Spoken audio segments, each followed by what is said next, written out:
Dan insyaAllah malam ini kita akan mengupas hadis yang ke-20, ya, pada muka surat yang ke-99, yang mana tajuknya ialah milikilah sifat malu. Milikilah sifat malu. Jadi kita lihat ya pada matan di sini, ana Abi Mas'ud Uqbah bin Amr al-Ansari al-Badri radhiyallahu anhu qala qala Rasulullah sallallahu alaihi wasallam inna mimma adraka an-nasu min kalamin nubuwatil ula idza lam tastahi fasna' ma syi'ta. Idza lam tastahi fasna' ma syi'ta. Jadi pendek ya mata hadis yang tak boleh hafal tak. Ada 6 patah perkataannya. Ya, idza lam tastahi fasna' ma syi'ta.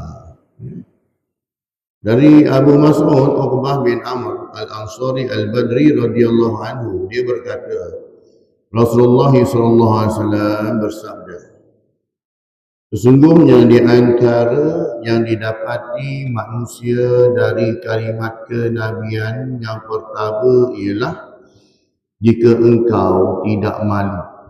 Idza lam tastahi, jika engkau tidak malu, if'al ataupun fasna' ma syi'ta, maka berbuatlah sehendakmu. Bila mana hilang rasa malu dalam diri ini, maknanya dia pun tak malu, tak segan menjatuhkan maruah diri sendiri.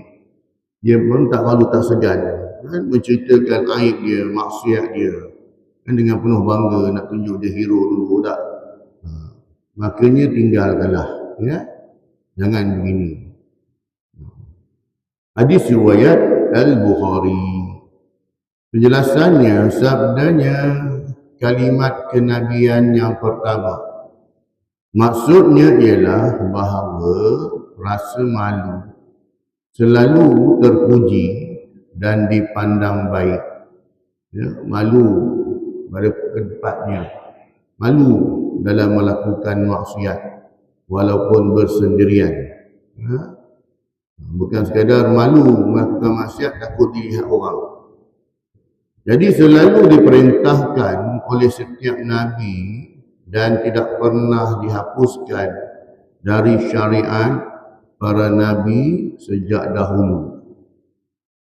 Sabda baginda, fasna' ma syi'ta, berbuatlah sekehendakmu. Dia mengandungi dua pengertian. Yang pertamanya ialah bererti ancaman dan peringatan keras. Ya, bukan merupakan perintah ayat ni. Dia ayat ni, kalau kau berani kau buatlah. Maksudnya kalau kau berani melanggar, ya, perintah Allah kau buatlah. Bukan je suruh buat, tapi cabaran di situ. Ya, nak suruh orang tu dia sedar diri bahawa saja kau tak mampu kau nak buat. Ya, kau tak mampu kau nak buat. Nah, bukan suruh buat, ya. Ini bukan perintah, tapi larangannya dalam bentuk, ya, ancaman dan juga cabaran.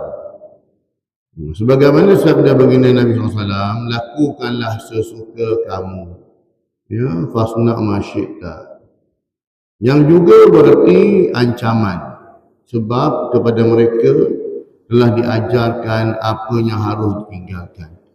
Dalam agama ni telah dibagi tahu tentang ancaman-ancaman, jangan buat gini, jangan buat gini, kena buat macam ni, kena buat macam ni.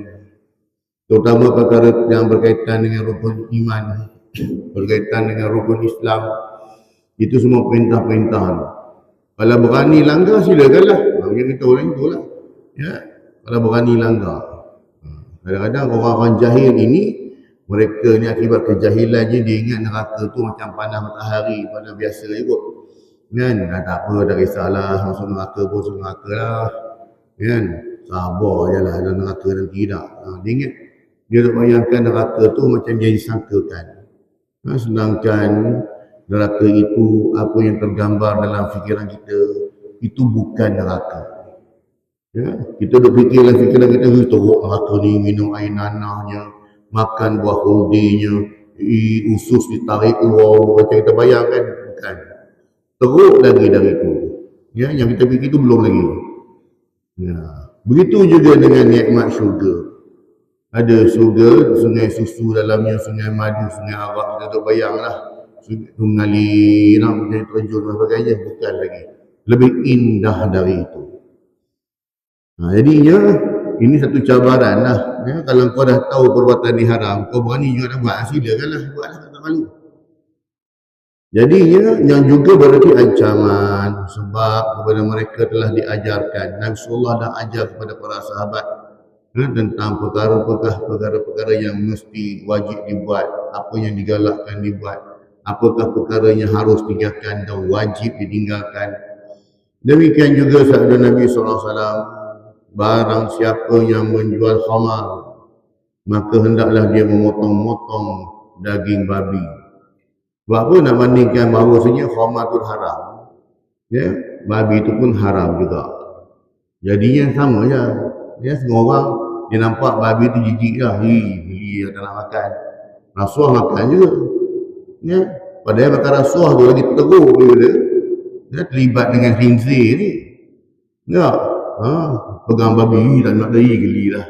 Ya, Haji Mughalazah lah. Pegang nak makan makan tak nak geli. Tapi makan rasuah okey pula, tak ada rasa salah pula. Padahal lagi teruk makan rasuah tu berbanding dengan makan babi ni. Ya. Makan babi tu pun dia ada waktu dan ketika yang dibenarkan makan. Kan ketika berlaku darurat kan. Maksudnya boleh makan lah. Tapi rasuah ni apa keadaan pun tak boleh. Darurat tak darurat. Ya, tetap tak boleh. Jadi tidak berarti bahawa baginda membenarkan melakukan hal seperti itu. Bukanlah bila Rasul sebut, buatlah kan. Kalau kau tahu ni kau buatlah apa yang kau nak buat. Bukanlah suruh. Tapi dalam bentuk ancaman. Ya. Ataupun dalam bentuk sindirannya. Dalam bentuk kinayahnya itu dalam bentuk sindiran. Ini pengertian yang pertama tadilah. Adapun pengertian yang kedua tentang fasna' ma syi'ta. Lakukanlah sesuka kamu ataupun berbuatlah sekehendakmu. Pengertian kedua ialah hendaklah melakukan apa sahaja yang kamu tidak malu melakukannya. Seperti halnya sabda Nabi SAW, malu itu sebahagian daripada iman. Ya, sebab malu itu sebahagian daripada cabang iman. Iman itu ada 70 cabang. Ya, dan sifat malu itu sebahagian dalam perkara keimanan. Jadi kalau kita malu dengan Allah SWT, buat perintah Allah SWT. Kalau kita malu dengan solat, ikutlah sunnah Nabi SAW. Ajaran baginda Nabi SAW. Kan? Kalau kita esok di akhirat malu, takut-takut kita tak tergolong dalam umat Nabi Muhammad SAW, takut-takut kena halau, maka buatlah seperti mana yang Allah ajarkan kepada kita. Nah, ikut. Tapi kalau tak malu, masa diri hebat, silakanlah. Ya. Maksud malu di sini adalah malu yang dapat menjauhkan dirinya dari perbuatan keji dan mendorongnya berbuat kebajikan. Demikian juga bila malu dapat mendorong seseorang meninggalkan perbuatan keji, kemudian melakukan perbuatan-perbuatan baik. Maka malu seperti ini sedarjat dengan iman. Dia malu nak melakukan maksiat sebab dia malu di hadapan Allah Ta'ala. Maka dia tinggalkan. Jadi orang malu begini sedarjat dengan iman. Kerana kesamaan pengaruhnya pada seseorang. Sebab itu pentingnya ada sifat malu. Ya, akhir zaman, maka Allah Ta'ala akan angkat, cabut sifat malu dulu. Sebab itu orang ini dia dah tak rasa malu. Dia melakukan maksiat terang-terangan. Kemudian dia bangga dengan maksiat yang dia buat. Dalam media sosial hari ini, tak malu, tak segan pun. Nak dedah aurat. Ya, tak malu pun. Kalau cerita tak, ya, kan, orang perempuan, isteri pula, kan, jual ubat kuat dalam YouTube, dalam media sosial kan, tak malu kita orang, ya, jual ubat kuat, tak rasa malu pun, dia ceritalah pengalaman dia dengan suami, memanglah dia nak cerita benda tu, tapi haram perbuatan tu, ya, menceritakan hal dalam kain suami isteri cerita pada orang luar. Nak cerita dalam mahkamah itu kan, kalau ada masalah apa-apa. Tak malu. Ya. Bila mana dah bergaduh suami isteri ni, kan suami isteri cerita aib suami, suami dedah aib isteri. Untuk apa? Nak raih simpati, nak raih ramai followers. Kan? Nak suruh netizen kecam ramai-ramai. Ya? Jadi tak. Ini bukan tempatnya. Ya? Jadi itulah. Hilang rasa malu ini menyebabkan manusia ni dia dah lebih kurang taraf dengan haiwan je lah. Kan? Cumanya dia ni masih berakal lagi. Kan? Kadang-kadang maruah tu dah hilang langsung. Tak ada rasa malu pun. Baru balik haji, balik Mekah dah. Buat pangai, buka aurat balik. Dia ingat syarat pergi haji, buat umrah ke buat haji tu just untuk memenuhi rukun Islam sahaja. Balik buat panggil lama balik lah. Pakai yang seksi, percakapan yang lucahnya, bercakap kotornya tak. Tak ada rasa apa pun. Hilang rasa malu begini. Ya. Malam kan. Sebab hari ni orang dia tak nak. Tak nak menuntut ilmu. Dia pandai-pandai sendiri. Ya, dia pandai atas rasa dia. Maka hilang. Manalah hilanglah keberkatan kehidupan. Hilanglah keberkatan berumah tangga. Ya. Jadi ni puncanya daripada tadi lah. Hilangnya perasaan malu. Kan? Sebut tadi tak. Lepas tu saya kata tadi, orang ni kadang-kadang dia sebut daging khinzir ke, nak makan kedai bukan Islam, entah halal ke tidak, benda kedai tu tak. Entah makan dan jual tu tak. Tu dia tu jaga. Ya? Tapi dalam bab makan rasuah, makan benda dia tak kisah pun. Pada dia tak ada apa pun. Ini salah faham. Nak kena betulkan balik mindset ni. Sama lagi teruk orang yang makan rasuah ni daripada dia makan daging khinzir tu. Kan? Dia duk pandang benda tu dari sudut dia punya zat ataupun dia punya jisim dia kan. Tak boleh makan sentuh pun tak boleh. Haram. Tapi buat benda tu tak haram. Ni nak kena betulkan mindset. Ya. Sebab apa? Bila dia melakukan amalan rasuah ini, dia kan sekadar untuk keuntungan dia, tapi memberi mudarat kepada orang lain. Ya, mudarat. Bayangkanlah dia ni kalau dia beri satu projek untuk membuat di jambat, ya, daripada satu sungai ke seberang sungai. Akibat pelakuan rasuah tadi, kualiti jambatan itu tak mencapai standard. Orangnya datang cek pula, dia bagi juga rasuah. Orang tu pun luluskan juga. Dia beli apa? Bukan aku pakai jabatan ni. Orang lain, orang kampung yang nak pakai. Kan? Dia tak bagi juga. Janji dia masuk. Apa akan jadi? Memanglah yang orang ni boleh jadi kaya. Risikonya macam mana? Kan? Kualiti. Barang tak ada kekuatan dia. Jadi tu kata tadi. Lepas tu saya kata, kenapa makan rasuah ni lagi hina daripada orang yang makan daging khinzir? Bukan kita suruh makan daging khinzir tak. Tapi nak bayang, nak bagi gambaran begitulah. Ya? Jangan kita mudah-mudah simply kita kata tak apa, boleh. Ya, bukan. Ini tajuknya tentang malu tadi. Hadis yang ke-21 pula, iaitu berlaku istiqamah. Berlaku istiqamah.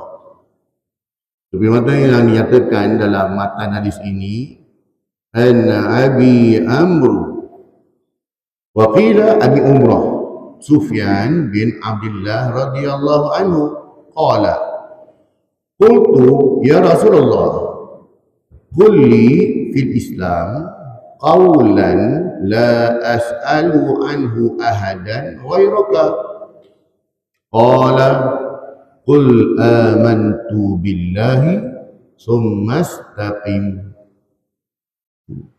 Dari Abu Amr ataupun Abu Amrah Sufyan bin Abdullah radhiyallahu anhu, dia berkata, wahai Rasulullah, katakanlah kepadaku tentang Islam. Ya Rasulullah, qulli fil Islam qawlan la as'alu anhu ahadan ghairaka. Yang mana satu perkataan yang aku tidak akan dapat menanyakannya kepada seorang pun kecuali kepadamu. Bersabda Rasulullah SAW, qul amantu billah, katakanlah aku telah beriman kepada Allah Subhanahu wa taala. Summastaqim, kemudian istiqamahlah kamu. Hadis riwayat Muslim.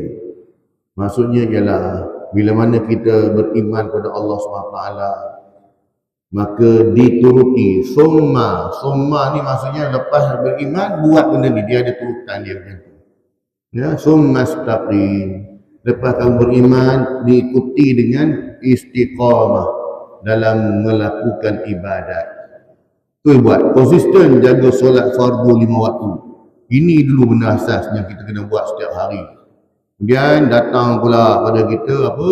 Puasa Ramadan, kan? Dah datang puasa Ramadan tu setiap tahun sebulan saja dalam 1 tahun. Dalam 12 bulan 1 bulan je kena puasa. Kan? Kemudian bayar zakat. Zakat tengok pada keperluan kemampuan kita. Kelayakan kita untuk kita bayar zakat. Ya, kalau tak mampu nak bayar zakat, makanya banyakkanlah bersedekah. Banyakkan bersedekah. Saya ni, gaji berapa je dapat. Kira duit bencin-bencin pun tak ada layak lah kena bayar zakat. Kalau tak layak, banyakkan sedekah. Ya, banyakkan sedekah. Sebab ini 2 cara bagaimana Allah Ta'ala nak panjangkan umur kita. Allah Ta'ala nak tambah rezeki kita. Ya, banyakkan bersedekah, bayar zakat, dan kemudian menunaikan ibadah haji. Itu pun sekali seumur hidup je, bukan suruh pergi tiap-tiap tahun pun. Tak. Umrah tak apa tuan-tuan, pergilah. Ada kemampuan. Cuma saya syorkan kalau tuan-tuan umrah ni kalau dah pergi 3-4 kali tu, umrahkanlah orang yang tak mampu pergi. Tengok mana-mana orang kampung kan, dia ni rajat nak pergi tak pernah, tengok Kaabah lagi tak pernah, nak ni lagi. Tapi tengok rajin datang masjid, istiqamah dia tak. Jadi tengok rajin dah datang istiqamah, datang awal, bersih-bersih kat tengok kan. Maka kita pun tanya dah kan, ni awak nak pergi umrah tak? Kan? Nak, siapa tak nak kan? Tengok atas tu lah, tengok sebab dia rajin lah. Maka kita bantu dia. Tak mampu nak pergi tak apa. Ataupun orang yang nak pergi, tengok dia memang rajin tapi dia duit tak boleh cukup. Kan? Kita bantu sikit tambah, bagi cukup. Ya? Sebab apa saja amal ibadah yang dia buat di Mekah, yang dia buat di Madinah, sama je masuk akaun kita. Dia dapat, kita pun dapat. Kan? Sama tuan-tuan, saya sebut tak? Bukan ada kurang, sama. Seolah-olahnya macam kita tak pergi, tak apalah, kita dah bagi dia pergi kan, tak apa dia buat. Seolahnya begitu pahala yang dapat. Tapi disebabkan pahala tu kita tak nampak. Pahala tu tak dapat dipegang. Pahala tu tak datang dalam bentuk bil. Tengok bil aku banyak mana dapat. Oi, bagus kan. Macam account bank kan. Dulu boleh lah pakai buku bank. Sekarang tengok online je. Kan? Dia tengok kan. Oh, banyak dah pahala aku ni lah. Dia tak nampak. Sebab dia perkara gaib. Tapi atas keyakinan sahaja. Kan? Yang kawan ni pula dapat rezeki, kita terus umrahkan dia ni. Dia punya berdoa lah depan Kaabah dengan penuh keikhlasan. Ya Allah, mudahkanlah urusan haji ni ya Allah. Tambah lagi rezeki dia ya Allah. Tak tinggal lagu doa sana tak. Ini. Ya, beriman pada Allah SWT pada istiqamah. Ya, istiqamah dalam melaksanakan perintah-perintahnya, khususnya dalam rukun Islam. Penjelasannya kalimat kulli, ya, katakanlah padaku fil Islam, kepadaku tentang Islam, dengan suatu perkataan yang aku tidak akan bertanya mengenainya kepada seorang pun kecuali kepadamu. Maksudnya perkara ini hanya Rasulullah saja yang tahu. Ya, so dia tanya kepada Rasulullah, ya Rasulullah bagi satu perkataan. Yang mana orang lain pun tanya dia tadi, kau je tahu benda ni. Maksudnya ialah, dia adalah ajarkanlah kepadaku satu kalimat yang pendek, padat, berisi tentang pengertian Islam. Yang mudah saya fahami, sehingga saya tidak lagi perlu penjelasan orang lain untuk menjadi asas saya beramal. Cukup kan Rasulullah beritahu tu. Pendek, ringkas, padat. Amantu fastaqim, summa istaqim. Pendek je dah. Maka kata Rasulullah SAW, katakanlah, amantu billah, aku telah beriman kepada Allah SWT. Summa istaqim, kemudian istiqamahlah kamu. Bila kita beriman kepada Allah, kita istiqamah dengan rukun iman, rukun Islam. Dan lakukan rukun iman, rukun Islam ini dengan penuh ihsan. Itu pentingnya hadis ya, dalam kita baca dah tu. Ya, tentang Islam, iman dan ihsan. Tiga-tiga ni penting. Ya, dalam rukun iman itu berkaitan dengan akidah. Dalam rukun Islam itu berkaitan dengan fiqh. Dan ihsan itu berkaitan dengan tasawuf. Jadi ketiga-tiga ni penting. Dia sama je. Buatlah sebaik mungkin. Tetapi kalau kita hanya menumpukan pada satu bahagian saja, akidah saja, tanpa kita mengendahkan kepada fiqh, maka dibimbangi kita boleh tersesat menjadi zindik. Ya. Adapun kita ni hanya tumpukan pada segi tasawuf saja dan meninggalkan fiqh serta akidah pun sama, jadi sesat juga. Sesat barat. Makanya ketiga-tiga ni perlu. Bagaimana nak dapatkan ketiga-tiga ni? Ya, dari sudut akidahnya, fiqhnya, juga tasawufnya itu dengan cara belajar. Itu je. Dia tak ada cara lain. Ya, mesti dengan cara belajar jugalah. Ya. Sebab hari ni kadang-kadang kumpulan-kumpulan ajaran sesat, mereka mendakwa dia dah letak kultur dia macam Nabi. Sebab Nabi ni kan maksum, ummi. Seorang yang ummi yang tak boleh baca dah. Jadinya Nabi ni dapat download terus melalui malaikat Jibril AS, turunkan wahyu. Jadi dia ingat ketua dia pun macam Nabi juga. Tapi tak adalah turun wahyu dengan cara malaikat Jibril turun kepada dia, tapi dengan cara melalui mimpi. Dia dapat mimpi macam ni, suruh buat macam ni tak? Maka ketahuilah bahawasanya bila mana kumpulan-kumpulan begini yang mendakwa selalu begini, maka dia sebenarnya telah dicemari oleh dia telah tertipu dengan tipuan syaitan. Dia telah ditipu dengan talbisul iblis, ya, perangkap iblis. Ni kita bimbang ni. Ya. Sebab apa? Sebab dia telah menolak disiplin ilmu. Kita selain daripada Nabi SAW, disiplin ilmunya tetap kena belajar berguru lah. Sebab tu para sahabat, mereka ni di zaman Rasulullah, mereka berguru dengan Nabi. Ya, belajar daripada Nabi SAW. Setiap kali apa saja yang Rasulullah tunjuk, apa yang Rasulullah buat, mereka cuba ikut buat. Itu cara mereka belajar. Jadi sahabat pun tak ada jalan mudah untuk mereka mendapat ilmu. Tetap kena berjalan tu juga. Kemudian turun kepada ulama-ulama, ya, baik dalam Imam Mazhab 4, ya, Imam Hanafinya, Imam Maliknya, Imam Syafi'inya, Imam Ahmad bin Hanbal, Imam Hanbali pun sama juga kaedah dia. Kena belajar, pergi merantau, mencari ilmu. Turun lagi pula pada imam-imam hadis, baik Imam Bukhari, Imam Muslim, Ibnu Majah, Imam Nasa'i, Abu Dawud, At-Tirmizi, kemudian Imam apa lagi, Imam Ad-Dailami, Imam Malik, sama juga kaedah. Tetap kena pergi belajar. Dia tak ada download satu malam dapat semua ilmu. Ini semua tipuan syaitan, tipuan iblis. Sebab ulama-ulama inilah disiplinnya. Turun lagi pada ulama-ulama tafsir, baik Ibnu Katsir, baik Imam Al-Qurtubi. Kaedah yang sama. Tetap kena belajar disiplin ilmu, tetap kena menulis, tetap kena membaca, tetap kena menghafal, tetap jaga adab berguru. Itulah kaedah untuk mendapatkan ilmu. Tak ada lagi cara lain. Ya? Sebab yang dapat cara download ni hanya para Nabi je lah. Sebab mereka mendapat wahyu yang diturunkan oleh malaikat Jibril AS. Selain daripada Nabi, selain daripada para Nabi dan Rasul, tak dapat benda ni. Dan Rasulullah pun dah tutup bahawasanya Nabi Muhammad itu adalah Rasul yang terakhir, Khatimul Anbiya. Jadi tak ada siapa-siapa lagi boleh mengaku dia Nabi. Sebab telah ditutup. Kan? Jadi bila macam ni, apa peluang aku nak gunakan agama ni untuk kepentingan aku ni. Dia buat ni. Dengan cara-cara beginilah. Luar daripada bidang ilmu. Dia cerita tentang ilmu laduni, cerita tentang ilmu tu. Padahal ilmu tu hanya orang tertentu je dapat. Dan banyaklah kita nak bahas benda ni, tak. tetap dengan cara belajar tuan.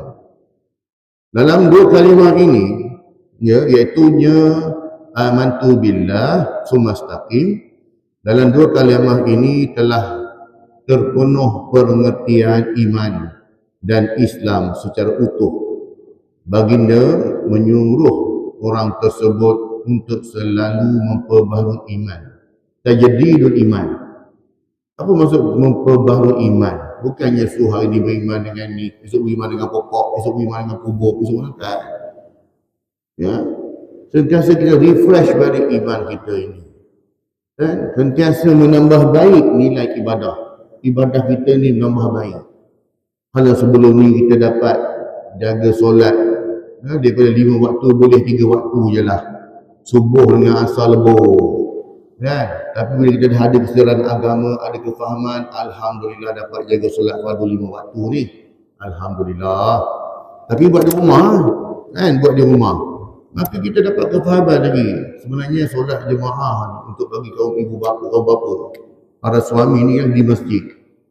Dapat lagi kefahaman. Maka kita pun ubah prinsip. Okey, lepas ni aku nak sembahyang fardu hanya di masjid. Di rumah ni kadang-kadang.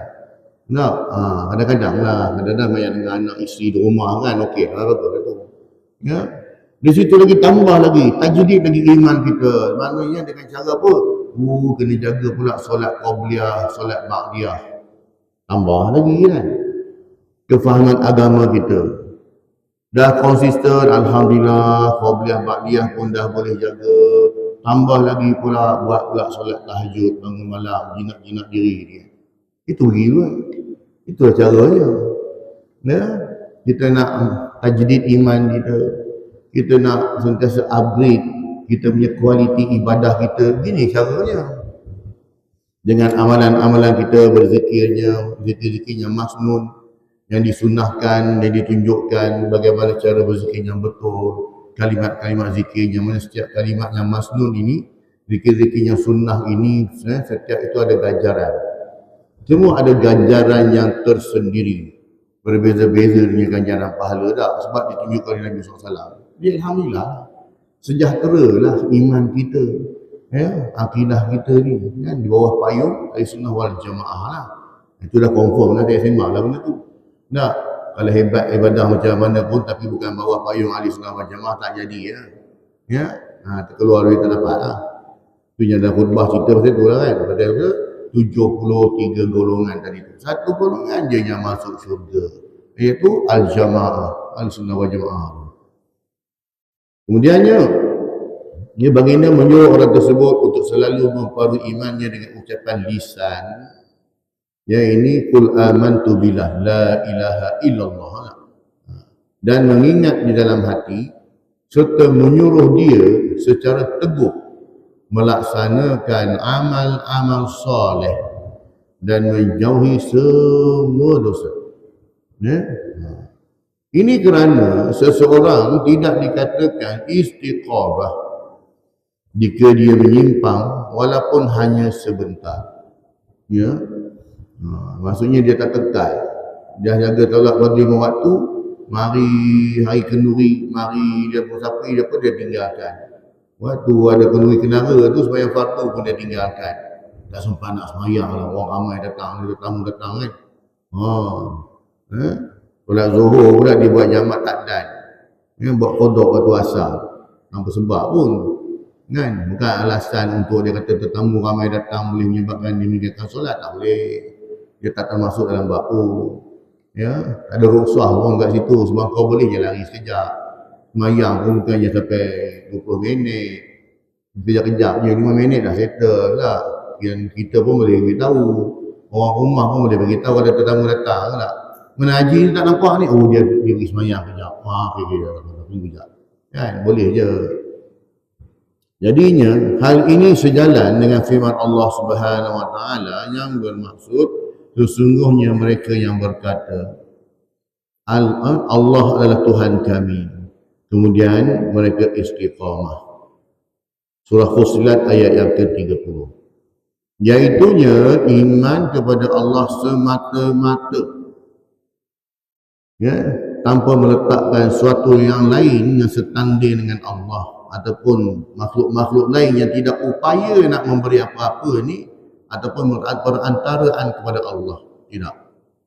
Ya, dia beriman kepada Allah semata-mata, kemudian hatinya tetap teguh pada keyakinan itu dan taat kepada Allah SWT sampailah dia menemui ajal. Kan? Hatta ya'tinal yaqin. Sehinggalah datang padanya itu ya, keyakinan. Apa yakin? Yakin itulah kematian. Ya. Kita ni lagi mana kita belum nampak malaikat muka nakir, belum nampak alam barzah, belum nampak keyakinan tu tak berapa nak yakin. Cuma dengar-dengar je lah, beriman tak. Tapi bila mana kita telah menutup mata selama-lamanya, ketika itulah alam ghaib pun dah buka depan mata kita. Ini rupanya malaikat muka dan nakir. Ini rupanya azab kubur. Ini ya Allah, inilah rupanya nikmat dalam kubur ni. Raudatan min riyadil jannah. Orang yang beramal soleh kan. Kuburnya itu ibarat taman daripada taman-taman syurga. Alhamdulillah, lapang. Kan? Bila datang tu? Bila dah kita menutup mata selama-lamanya. Ya. Iaitunya taat pada Allah sampailah kita ni mati. Umar bin Khattab atau Umar Khattab berkata, mereka ni para sahabat lah istiqamah demi Allah dalam mentaati Allah, dan tidak sedikit pun mereka itu berpaling, sekalipun seperti berpalingnya musang. Musang tu paling macam mana tu? Ya, yang faham kita ni musang king ya. Kan? Bagaimana musang berpaling ya? Ya, maksudnya mereka lurus dan teguh dalam melaksanakan sebahagian besar ketaatannya kepada Allah, baik dalam keyakinan, ucapan maupun perbuatan, dan mereka terus menerus berbuat begitu sampailah mereka ni mati. Sama ada matinya itu mati syahid ataupun matinya itu atas sebab-sebab yang lain, tapi tetap istiqamah buat amal ibadah. Ya, dan para sahabat ini ya, Rasulullah pun sebut alaikum bisunnati wa sunnatil khulafa'ir rasyidin. Ke atas kamu wajib kamu ikut sunnah aku dan juga sunnah khulafa'ir rasyidin. Ya, sahabat yang 4 ini. Makanya hanya mereka yang diberi autoriti oleh Rasulullah sallallahu alaihi wasallam. Sebab apa? Para sahabat yang 4 dan juga sahabat-sahabat yang lain pun mereka tetap mengikuti Nabi sallallahu alaihi wasallam juga. Ya. Demikianlah pendapat sebagian besar para mufassir. Ya, inilah makna hadis tersebut insya-Allah. Ya, iaitu yang terkekal melakukan ibadahnya itu seperti mana yang diperintahkan oleh Allah SWT. Perintahnya Allah Taala perintah, betul dah tu. Kan? Tapi cara melaksanakannya itu mengikut seperti mana yang diajarkan oleh Rasulullah sallallahu alaihi wasallam.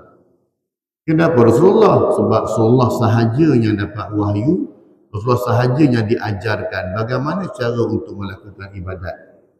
Hatta dalam perbuatan solat, mana kita tahu adanya berdiri tegak, rukuk, iktidal, duduk, sujud, duduk antara dua sujud, sujud balik bangun, bagi salam. Mana kita tahu? Dan Rasulullah tahu.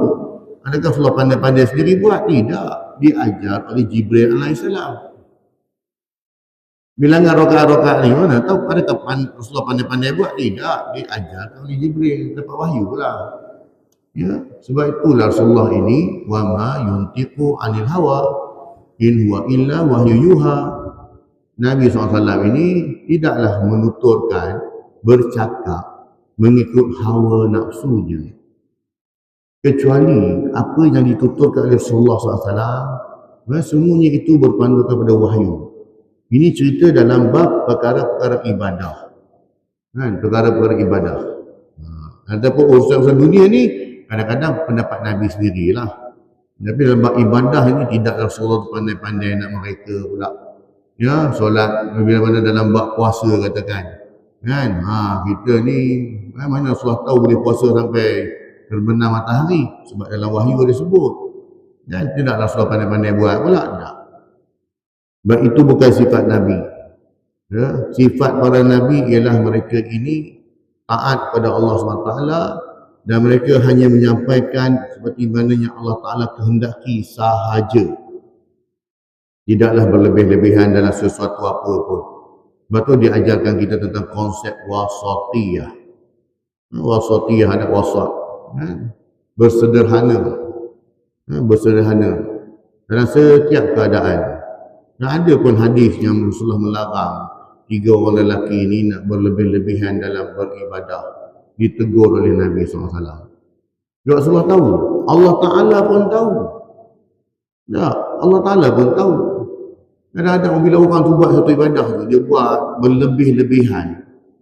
Bila mana dia tak capai apa yang dia nak. Bila dia buat ibadah tu, sudah pasti ada sesuatu yang dia nak. Sebab dia minta kepada Allah.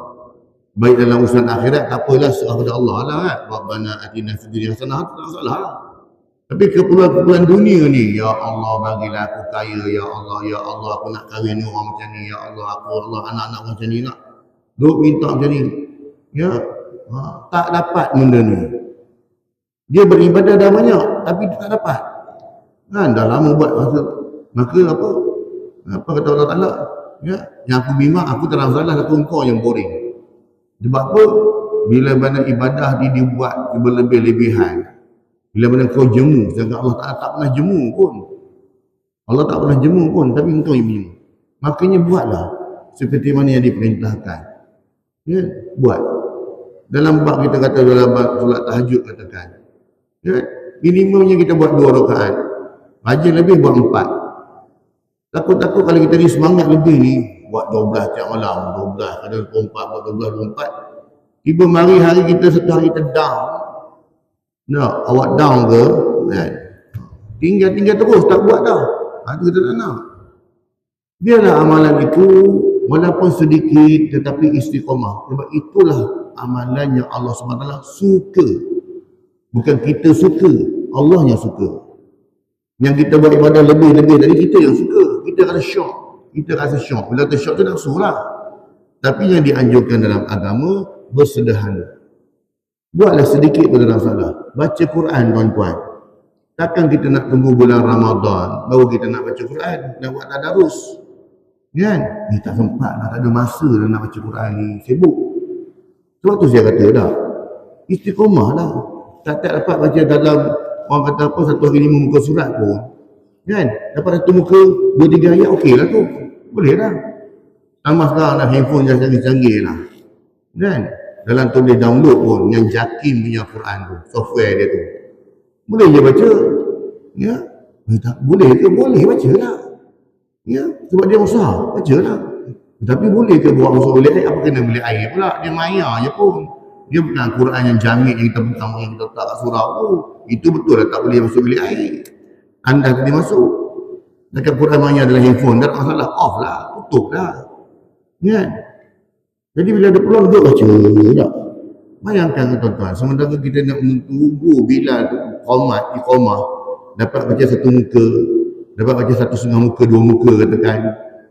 1 sekali semayang. Kalau sekadar 5 waktu, 10 muka. Dapat dalam 5 line. Yang 10 muka kita dapat. 1 hari 10 muka.